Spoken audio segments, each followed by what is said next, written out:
که دیفرنس درست بکنن. آره ماما. آره. چرا آخه چرا میخوان عوضش بکنن؟ میخوان یه ساختمون جدید درست کنن. نه it's a car shop.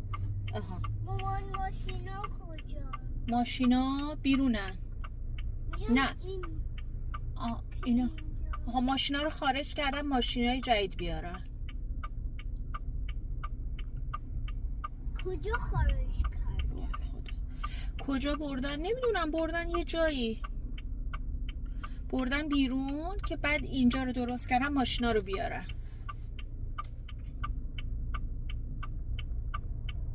Got it؟ میخوان بازم سیم کار بیاره؟ چی؟ میخوان بازم سیم کار بیاره؟ آره میخوان که سیم کار بیارن. من دیدم اون ور. آره.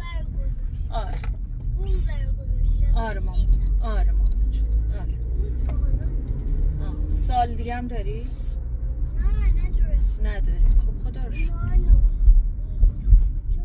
بس سال داری. اونجا بالای پل ماما. آره بالای پل.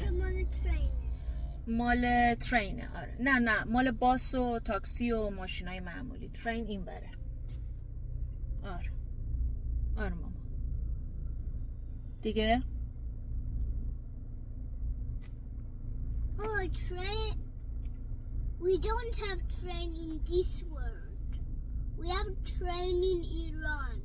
No, we have train here as well. مامان train ترامه؟ نه ترام با ترین فرق میکنه ماما. ترین بزرگتره، ترام کوچیکتره. بعدم ترام اینجا نداره، یه جای مخصوصی داره. داره؟ نداره. من دیدم. تو دیدی؟ اینجا دیدی؟ من چی بگم دیگه؟ خب دیگه خاموش قولت میرم به مسائلی. چشم خاموش میکنه. موبایلتو بده به من. باش من بده. باش سستا.